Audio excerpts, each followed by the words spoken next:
Assalamualaikum warahmatullahi wabarakatuh. Innal hamdalillah nahmaduhu wa nasta'inuhu wa nastahdihi wa nastaghfiruh wa natubu ilaihi wa natawakkalu alaihi wa na'udzu billahi min shururi anfusina wa sayyiati a'malina. Man yahdihillahu fala mudilla lahu wa man yudlil fala hadiya lahu. Ashhadu an la ilaha illallah la syarika lahu wa ashhadu anna Muhammadan 'abduhu wa rasuluh. يا أيها الذين آمنوا اتقوا الله حق تقاته ولا تموتن إلا وأنتم مسلمون رب اشرح لي صدري ويسر لي أمري واحلل عقدة من لساني يفقهوا قولي سبحانك لا علم لنا إلا ما علمتنا إنك أنت العليم الحكيم ولا حول ولا قوة إلا بالله العلي العظيم أما بعد. Saudara penerbit Al-Ustaz Mahdi Syahrudin, sidang pendengar yang dirahmati dan dikasihi Allah sekalian, alhamdulillah, bersyukur kita kepada Allah Subhanahu wa taala dengan limpah kurnianya pada waktu ini dapat kita menyambung kembali perbincangan menerusi surah Al-Kahfi.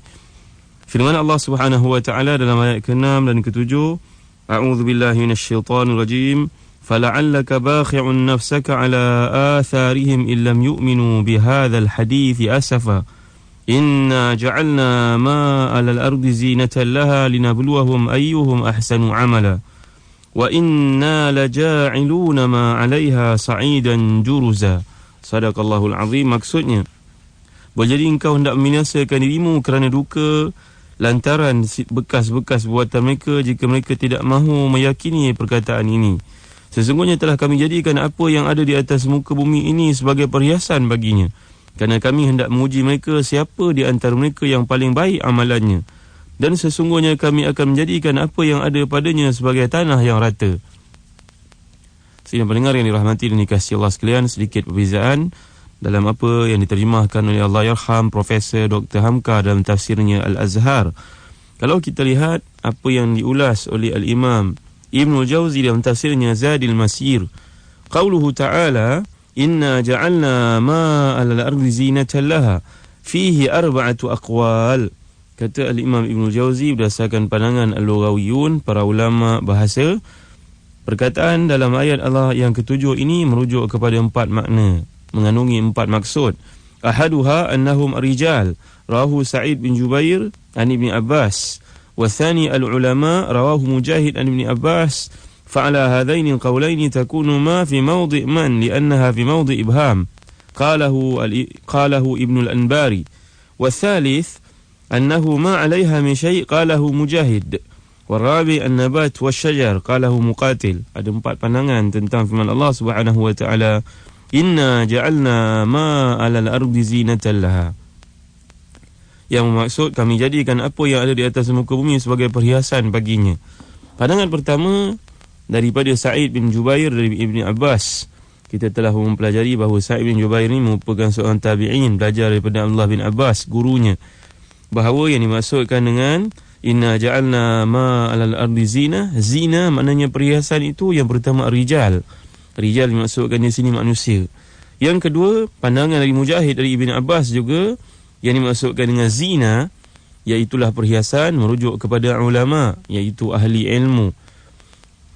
Kalau kita mempelajari bahasa Arab, ma yang dimaksudkan oleh Allah Subhanahu wa taala di sini, kata Ibnul Anbari, seorang lughawi yang masyhur, ma di sini mengambil tempat man. Ma yanubu mawdi' man. Kerana di sini ada bentuk ibham. Bila Allah Subhanahu wa taala menunjuk pada ma, tidak jadi masalah untuk kita maksudkan di situ manusia, walaupun ma ini li ghairil aqil kalau kita pelajari bahasa Arab dari sudut isim mausulnya. Jadi muslim-muslimat yang dirahmati dan dikasihi Allah sekalian, ni 2 pandangan. Pandangan yang ketiga mengatakan annahu ma 'alaiha min syai'. Pandangan oleh Mujahid pula mengatakan ma 'alaiha min syai', maknanya segala perkara yang ada di atas muka bumi ini merupakan perhiasan yang Allah jadikan. Kemudian yang keempat, pandangan daripada Muqatil, yang dimaksudkan dengan zina di sini iaitu an-nabat wasyajar, pokok-pokok dan juga tumbuh-tumbuhan. Wa qawlu Mujahid a'am yadkhulu fihi an-nabat wal ma' wal ma'adin wa ghairu dhalik. Kalau kita lihat bandingan keempat-empat pandangan ini, pandangan Mujahid, kata Ibn Jauzi, adalah pandangan yang dekat dengan tepat. Boleh kita kata pandangan yang paling tepat.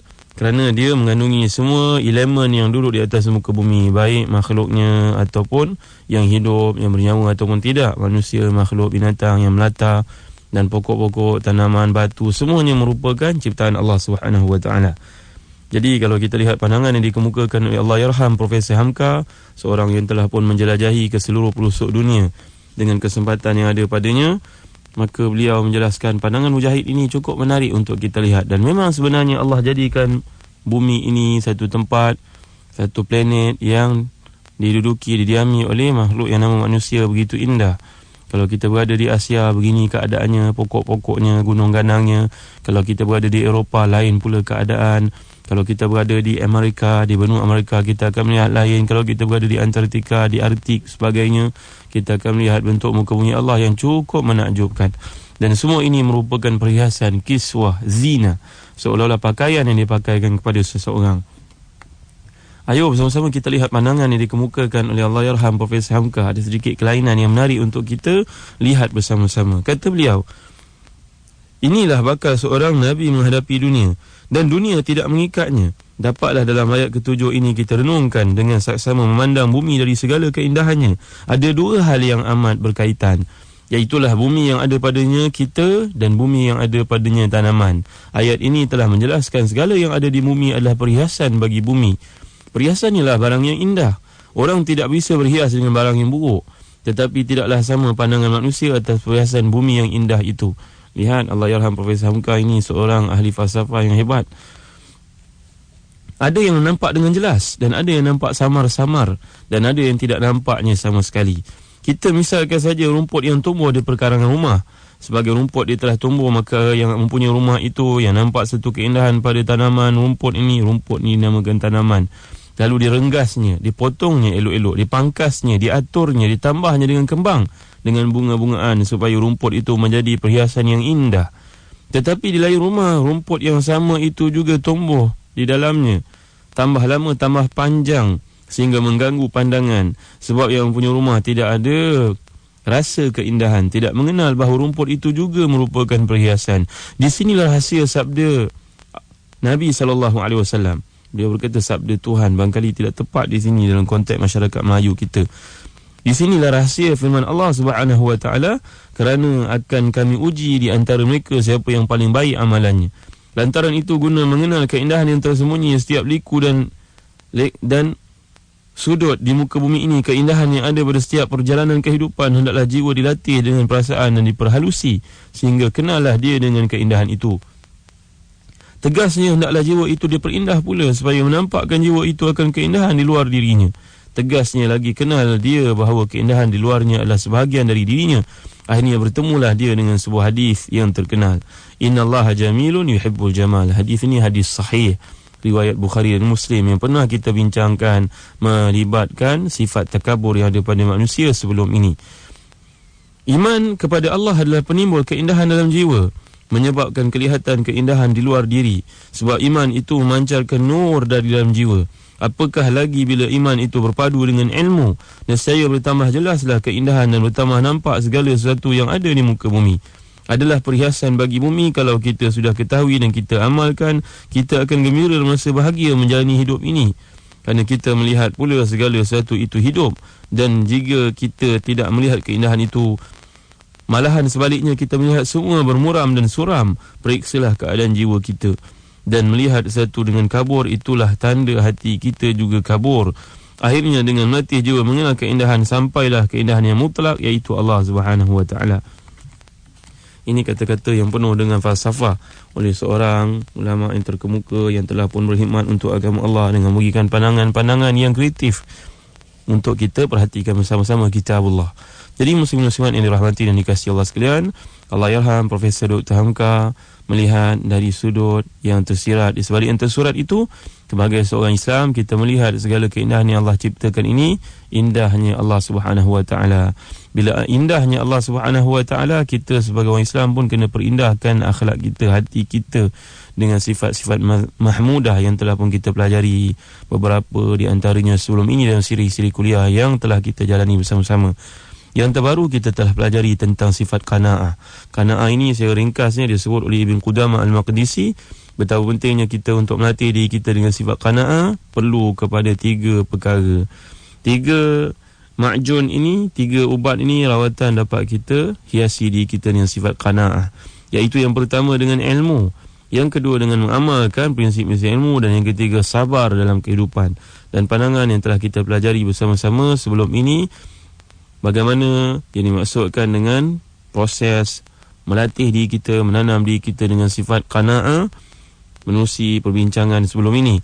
Muslimin muslimat yang dirahmati dan dikasihi Allah sekalian, kita beralih kepada ayat seterusnya, iaitulah firman Allah Subhanahu wa taala dalam ayat yang ke-9.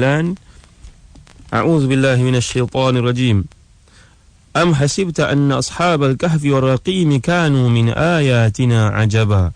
Maksudnya, atau apakah engkau menyangka bahawa penghuni Al-Kahfi dan Raqim itu sahaja sebahagian dari tanda-tanda kami yang ajaib? Kalau kita lihat pandangan yang dikemukakan oleh para ulama, sebagai contohnya Al-Imam Ibn Kathir, Nabi SAW bertanya kepada Nabi Muhammad SAW ditanya oleh Allah Subhanahu wa taala, apakah peristiwa Ashabul Kahfi ini yang menjadi pelik pada kamu? Sebelum ini kita telah lihat bersama-sama bagaimana orang-orang jahiliah Quraisy Arab ini telah mengutus 2 orang di kalangan mereka. Yang pertama An-Nadhr bin Al-Harith bin Kaldah, yang kedua Uqbah bin Abi Mu'id, untuk bertemu dengan ahli-ahli kitab, ulama-ulama orang Yahudi di Madinah, di Yathrib pada waktu itu, untuk memperolehi bukti-bukti atau soalan-soalan yang dapat bertanya dengannya Nabi Muhammad SAW. Lalu mereka telah pun kembali dan bertanya kepada Nabi soalan yang diajukan itu. Yang pertama tentang ruh, yang kedua tentang pemuda-pemuda yang melarikan diri ke dalam gua, dan yang ketiga tentang seorang yang telah pun kana tawafan, seorang yang telah pun merantau ke seluruh pelosok dunia dari timur ke barat. Ini maksudkan Zulkarnain yang akan kita lihat di hujung surah Al-Kahfi ini.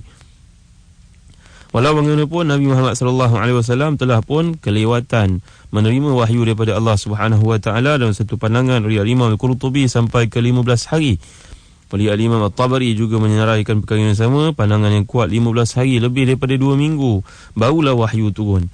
Dan kemudian bila wahyu turun menceritakan tentang apa yang ditanyakan oleh orang-orang Yahudi menerusi lidah orang-orang jahiliah, orang-orang musyrikin Mekah ini, maka Nabi SAW dan para sahabat seolah-olah terpegun. Maka lantaran itu Allah Subhanahu wa taala bertanya dalam ayat ke-9 ini, apakah kisah Ashabul Kahfi dan Ar-Raqim ini menyebabkan kamu rasa pelik? Sedangkan banyak lagi perkara-perkara lain yang perlu kamu kagumi kekuasaan kami, dengan bintangnya, dengan langit yang tinggi. Bagaimana telah kita pelajari bersama-sama dalam surah Al-Ghashiyah sebelum ini, afala yanzuruna ila al-ibili kaifa khuliqat wa ila as-samai kaifa rufi'at. Bagaimana penciptaan binatang yang namanya unta, langit itu ditinggikan, muka bumi yang dihamparkan, semuanya menampakkan kekuasaan Allah Subhanahu wa taala. Malam dan siang silih berganti, semua ini menandakan kekuasaan Allah. Kisah Ashabul Kahfi ini hanya satu juzuk daripada jutaan tanda-tanda kekuasaan Allah yang lain. Muslimin muslimat yang dirahmati dan dikasihi Allah sekalian, sebenarnya kisah tentang Ashabul Kahfi ini, kalau kita lihat dalam pandangan dikemukakan oleh Imam At-Tabari dan Imam Ibn Jauzi dalam tafsir Zadil Masir, sekurang-kurangnya ada 3 perkara yang lebih kurang sama merujuk kepada Ashabul Kahfi. Iaitulah yang pertama, dan saya suka membawa pandangan yang dikemukakan oleh Imam Al-Khazin dalam kitab tafsirnya. Iaitulah yang pertama, kisah tentang pemuda-pemuda yang telah pun engkar kepada suruhan Raja Dakianus, yang mana Raja Dakianus ini telah pun sesat dan menyuruh rakyat jelata agar menyembah berhala. Lalu pemuda-pemuda yang beriman, yang teguh keimanannya ini tidak sanggup untuk menyembah berhala, mereka telah melarikan diri. Bila melarikan diri, ditangkap oleh raja, dan raja telah pun memaksa mereka untuk murtad daripada agama Nabi Allah Isa pada waktu itu. Tetapi mereka enggan. Walau bagaimanapun memandangkan kedudukan mereka yang tinggi sebagai orang-orang keluarga diraja dan bangsawan, raja memberi satu penangguhan kepada mereka, memberi mereka peluang untuk bertaubat agar kembali kepada agama yang sesat itu. Dia beri kepada mereka 1 hari. Kalaulah mereka ini dapat membuat keputusan pada hari esok, sama ada untuk menyembah berhala bersama-sama dengan raja ataupun kekal dalam agama Nabi Isa AS. Kalau mereka kekal dalam agama Nabi Isa, mereka akan dibunuh pada malam itu, yang mana pada esoknya raja menunggu keputusan mereka. mereka telah berjaya melarikan diri masuk ke dalam kahf, masuk ke dalam gua. Kahfun ini kalau kita belajar bahasa Arab dikatakan oleh Az-Zajjaj. Kahfun merujuk kepada satu rekahan ataupun belahan ataupun lubang yang lebih besar daripada ghar. Ghar ni kalau Nabi SAW pergi ke Ghar Hira, pergi ke Gua Hira untuk menerima wahyu. Ghar ni kecil. Kalau tuan-tuan puan-puan berkesempatan pergi ke Tanah Suci, naiklah ke Ghar Hira, tempat Nabi Muhammad SAW menerima watikah daripada Allah. Surah Iqra itu menandakan baginda lantik menjadi Nabi SAW. Jadi kalau kita lihat kahfun dari sudut bahasa Arab ini bahasa yang sempurna. Kahfun merujuk kepada rekahan yang besar di atas bukit.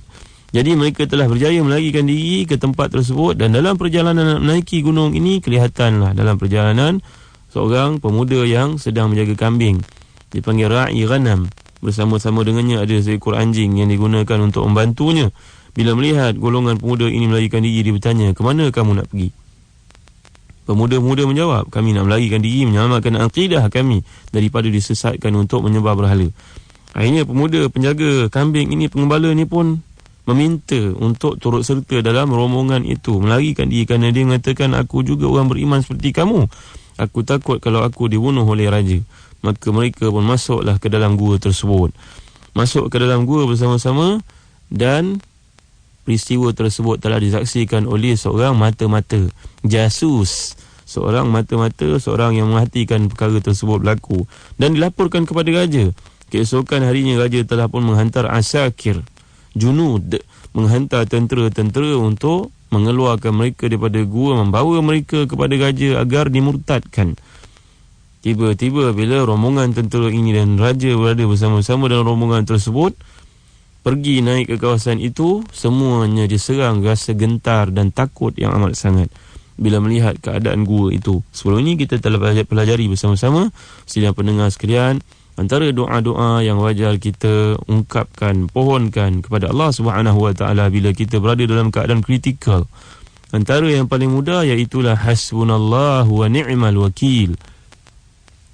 Dan perkara ini ada saya jelaskan dalam kitab Satu-satu Doa Para Nabi dan Rasul.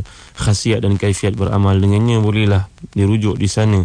Bagaimana kaedah beramalnya, bagaimana Nabi-Nabi sebelum kita telah pun memohon kepada Allah Subhanahu Wa Taala dengan kalimah yang mulia itu. Akhirnya Allah Subhanahu Wa Taala memberi keselamatan kepada mereka. Dan bila para tentera ini ingin menangkap mereka, mereka diserang rasa takut, gentar. Raja pun buat keputusan, kalau kamu semua takut, aku pun takut juga. Kamu ambillah batu, angkat batu beramai, tutup pintu gua ini. Bila kita tutup pintu gua ini, tentulah mereka akan mati kelaparan, tak dapat keluar daripada gua ini. Tetapi muslimin-muslimat yang dirahmati dan dikasihi Allah sekalian, kita sebagai orang Islam meyakini bantuan Allah Subhanahu Wa Taala kepada golongan walinya, orang-orang yang beriman kepadanya.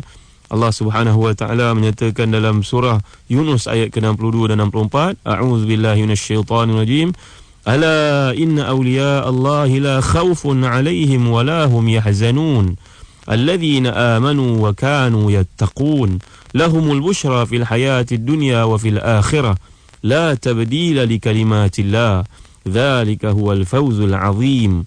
Maksudnya, ketahuilah sesungguhnya wali-wali Allah tidak ada kebimbangan dari sesuatu yang tidak baik terhadap mereka, dan mereka pula tidak akan berduka cita.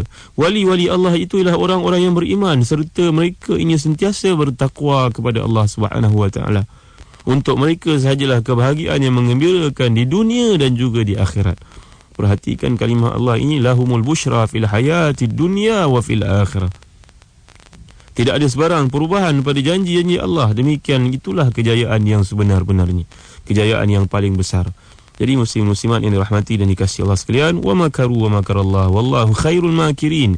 Mereka membuat perancangan untuk membunuh pemuda-pemuda yang berada dalam gua ini, tetapi Allah telah pun menetapkan perancangan yang lain, dan perancangan Allah itulah yang sebenarnya berlaku. InsyaAllah kita akan lihat lanjutan daripada kisah ini dalam kuliah yang akan datang dengan izin Allah. Wallahu a'lam. Wa sallallahu ala sayyidina Muhammad wa ala alihi wa sahbihi wa baraka wa sallam. Wassalamu alaikum warahmatullahi